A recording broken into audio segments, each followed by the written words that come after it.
आंतरिक प्रणाम। अंग्रेजी में एक वीडियो अपलोडेड हुई है। टू पीक्स और two precious peaks of human life, यानी मानव जीवन की दो अनमोल शिखर श्रृंग या सर्वोच्च स्थिति।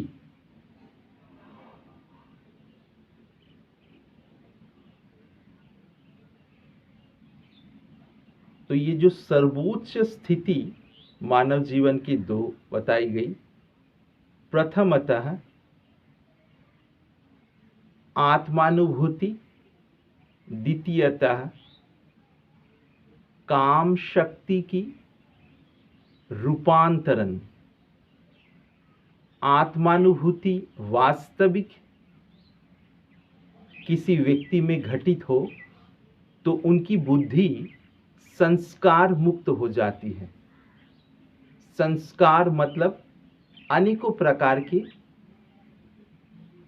अज्ञान के आवरण में जो बुद्धि ढकी रहती है, उस सभी आवरण से मुक्त होके बुद्धि परम सत्य के प्रकाश में जग जाती है। ये विशुद्ध आत्मानुभूति की स्थिति।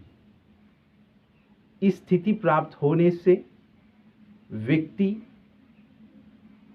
अंदर पराशांति को प्राप्त होने के कारण सदैव द्वंद्व मुक्त स्थिति में उनकी बुद्धि रहती है और शरीर मन बुद्धि के द्वारा जिस जिस प्रकार की परिस्थितियां उनके सामने आए उसी के अनुसार क्रियाएं होती रहती है।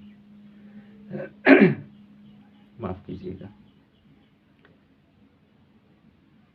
इस स्थिति को प्राप्त होने के उपरांत व्यक्ति जब काम शक्ति, जिसके द्वारा हमारी ये शरीर की निर्माण हुई है, उसके एक बाहरी प्रयोग से ये शरीर निर्मित हुआ है, उसी शक्ति के अंदरूनी प्रयोग के द्वारा एक अद्भुत समता तथा सरसता की प्राप्ति हो सकती है। उस काम शक्ति को जब हम अंतर्मुखी दिशा देने में समर्थ होंगे, यानी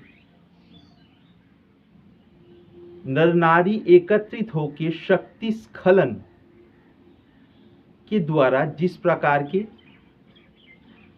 वंश परंपरा को आगे बढ़ाते हैं, वैसे ही एक विशेष गुप्त साधन के द्वारा नर नारी एकत्रित होकर शक्ति स्खलन किए बिना अंदरूनी जो काम शक्ति है उसको उच्चतर आयाम की तरफ दिशा देने में जब समर्थ होंगे, उसी से उनको युगपद समता और सरसता की प्राप्ति होती है। सरसता यानी रसीला भाव, बड़े मजेदार कोमल अंदरूनी अनुभूति की प्राप्ति होती है, उच्च कोटि की। फलतः यानी इस कारण से मानव मन की जितनी सारी अपराध प्रवृत्तियां हैं, ये सहज ही गायब हो जाती है और उनकी नर्वस सिस्टम यानी स्नायु तंत्र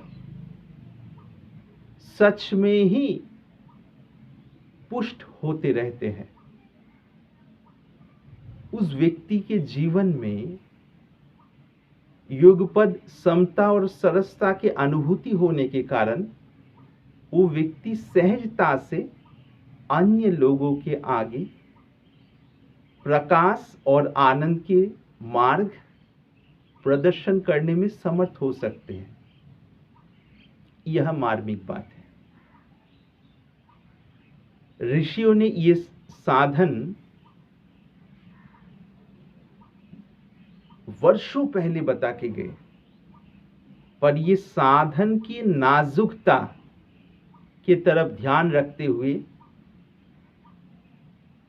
इसको गुप्त रूप से गुरु परंपरा से चलती हुई आई। अब हर साधन के नाई इस साधन में भी विकृति पाई गई, यानी इस साधन को लेके लोगों के मन में विकार सहज रूप से उत्पन्न हुए। पर इन लोगों के बीच में से भी कुछ कुछ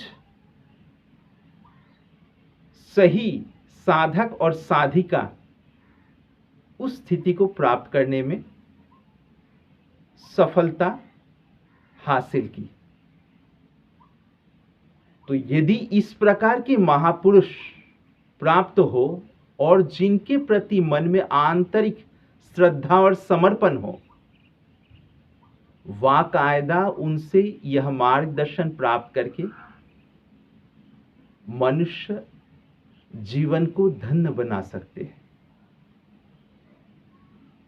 इसी संदर्भ में आज यहां तक आंतरिक प्रणाम के साथ